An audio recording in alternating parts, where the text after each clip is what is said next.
जम्मू कश्मीर में तालीमी इदारों की सूरत हाल क्या है? आप सभी लोग बेहतर तरीके से जानते हैं। डेफिशिएंसी ऑफ स्टाफ,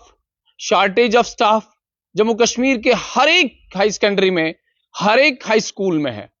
और उसी को मद्देनजर रखते हुए एमएलए जो डोडा बावन के हैं, महराजुद्दीन मलिक, उन्होंने एक कीन स्टेप उठाया है। उन्होंने एक आज की तारीख में सकीना इत्तू, मिनिस्टर ऑफ एजुकेशन, इनको एक खत लिखा है। इसमें इन्होंने कहा है कि डिस्ट्रिक्ट डोडा के मुख्तलिफ स्कूल में शॉर्टेज ऑफ स्टाफ जो है वो देखी जा रही है। और इस शॉर्टेज ऑफ स्टाफ को मद्देनजर रखते हुए मैं 1 करोड़ रुपए अपने कॉन्स्टिट्यूएंसी डेवलपमेंट फंड से प्रपोज करता हूं। यानी इन्हें भी ऐसा लगता है कि जितने भी सरकारी स्कूल हैं या जितने भी तालीमी इदारे हैं, जिन इदारों में शॉर्टेज ऑफ स्टाफ रहती है और जिस शॉर्टेज ऑफ स्टाफ के चलते बहुत सारे बच्चे ऐसे होते हैं जो अपनी तालीम मुकम्मल नहीं कर पाते। और बहुत सारे ऐसे बच्चे हैं, इन्होंने इस लेटर में यह भी लिखा है, बहुत सारे बच्चे ऐसे हैं जिन्हें जब स्टाफ नहीं मिलता है तो वो स्टीज का रुख करते हैं, यानी बाहर की ओर आते हैं। जो गांव देहात के स्कूल हैं, चाहे हम डोडा बावन के कास्तीगढ़ इलाके की बात करते हैं, डोडा अपर रीचेस की बात करते हैं, भटियास की बात करते हैं, चिलीपिंगल की बात करते हैं, तो इन इलाकों में जब बच्चों को स्टाफ नहीं मिलता, उसके बाद पेरेंट्स जो है अपने बच्चों को बाहर भेजते हैं, डोडा से बाहर या फिर जम्मू, श्रीनगर, दिल्ली, इन इलाकों में अपने बच्चों को बेहतर पढ़ाई के लिए भेजा जाता है। मगर आज की तारीख में महराजुद्दीन मलिक ने साफ तौर पे ये अपने उस खत में लिखा है और जिसमें मिनिस्टर साहिबा को यह कहा है कि आप मेरे ही कॉन्स्टिट्यूएंसी डेवलपमेंट फंड से 1 करोड़ रुपए काटें और उसके बाद जितने भी आपको कॉन्ट्रेक्चुअल लेक्चरर्स हायर करने हैं, उन लेक्चरर्स को आप दोबारा से रिहायर करें। और उसके बाद ताकि हमें कोई भी प्रॉब्लम ना हो, हमारे एजुकेशन सिस्टम को कोई भी प्रॉब्लम ना हो, या जितने भी हमारे तालीमी इदारे हैं,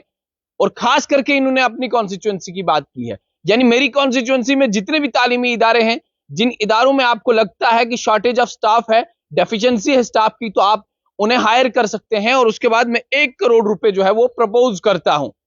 आप सभी लोग ये भी जानते हैं कि साल 2013 से लेकर साल 2019 तक या साल 2016 तक करीबन करीबन 16 17 साल बहुत सारे कॉन्ट्रेक्चुअल लेक्चरर्स ने इन तालीमी इदारों में लगाए हैं। चाहे हम वो फिजिक्स लेक्चरर की बात करें, हम chemistry, biology, English, political science, economics, history या कोई और सब्जेक्ट जो है, बहुत सारी ऐसी हाई सेकेंडरीज हैं जिन हाई सेकेंडरीज में 10-10 लेक्चरर्स नहीं होते थे। और बाद में लेक्चरर्स जो एकेडमिक अरेंजमेंट पे लाए जाते थे, जो कॉन्ट्रेक्चुअल लेक्चरर्स हायर किए जाते थे, वो भी ऑफ सीजन पे लाए जाते हैं। यानी मार्च में आपके स्कूल होते हैं, ओपन होते हैं, अप्रैल, मई, जून, जुलाई तक सरकार को ख्याल नहीं रहता है। और उसके बाद एजुकेशन डिपार्टमेंट से जुड़े हुए आला अधिकारान, उन्हें भी ये ख्याल नहीं रहता है। उसके बाद करीबन करीबन या तो अगस्त, सितंबर, अक्टूबर के महीने में इन लोगों की हायरिंग होती है।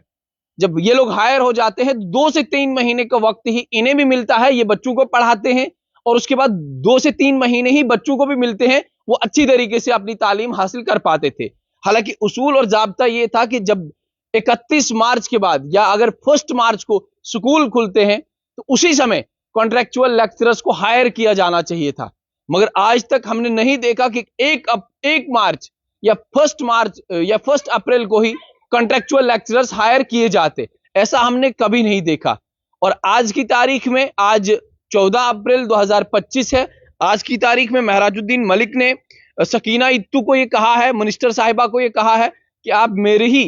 कॉन्स्टिट्यूएंसी डेवलपमेंट सीडीएफ से 1 करोड़ रुपए काटें और उसके बाद जितना भी आपको लगता है कि आपने स्टाफ हायर करना है, आपने कॉन्ट्रेक्चुअल लेक्चरर्स को लाना है, तो आप लाएं, ताकि हमारे जितने भी मेरी कॉन्स्टिट्यूएंसी डोडा बावन में पढ़ने वाले बच्चे हैं वो सफर ना हो, तालीमी इदारे जितने भी हैं वो सफर ना हो। तो इस वक्त की सबसे बड़ी खबर ये कि आज हम पहले ही स्ट्रेट लाइन पे ये खबर चलाने वाले थे कि बहुत सारे ऐसे कॉन्ट्रेक्चुअल लेक्चरर्स वो परेशान थे। ऐसे बहुत सारे लेक्चरर्स हैं जिन्होंने 10-10 साल, 15-15 साल इस डिपार्टमेंट को दिए हैं और अपना कीमती वक्त अब तो जाया ही किया है। जाया इसलिए किया है क्योंकि पिछले साल जो रिक्रूटमेंट हुई थी और पिछले साल जो कॉन्ट्रेक्चुअल लेक्चरर्स हायर किए गए थे,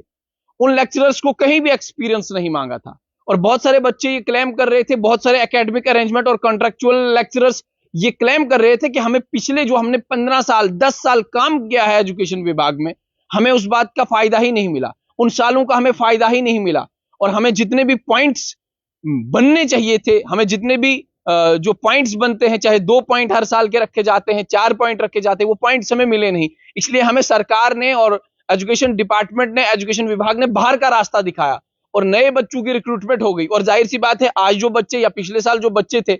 उनको भी अब बाहर का रास्ता दिखाया जाएगा, क्योंकि एक्सपीरियंस जो है यहाँ पे मैटर नहीं करता और एक्सपीरियंस के कोई भी पॉइंट जो है वो रखे नहीं जाते हैं। उम्मीद और तवक्का इस बात की कि जिन लोगों ने पिछले 5 साल 10 साल एजुकेशन विभाग को दिए हैं, एजुकेशन डिपार्टमेंट को दिए हैं, उन लोगों को अब पॉइंट्स भी मिलने चाहिए। और जिस तरीके से एमएलए डोडा 52 महराजुद्दीन मलिक ने एक बहुत बड़ा काम किया है, इसी तरीके से अगर जितने भी लेजिस्लेटर्स हमारे जम्मू कश्मीर में हैं, अगर वो भी इसी तरीके का काम करेंगे तो शायद आने वाले वक्त में जो डेफिशिएंसी ऑफ स्टाफ सरकारी स्कूलों में रहती है या जहां भी शॉर्टेज रहती है स्टाफ की, वो शॉर्टेज अब देखने को नहीं मिलेगी। तो 1 करोड़ रुपए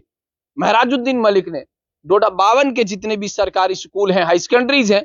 उन तमाम हाई सेकेंडरीज के लिए दिया है। और सकीना इत्तू साहिबा को, मिनिस्टर फॉर एजुकेशन, उन्हें ये कहा है कि आप जल्द से जल्द एकेडमिक अरेंजमेंट पे कॉन्ट्रेक्चुअल लेक्चरर्स हायर करें, चाहे वो फिजिक्स का हो, केमिस्ट्री का हो, बायोलॉजी का हो या अन्य और डिफरेंट सब्जेक्ट्स हैं, उनमें आप हायरिंग करें और मैं 1 करोड़ रुपए आपको दे देता हूं।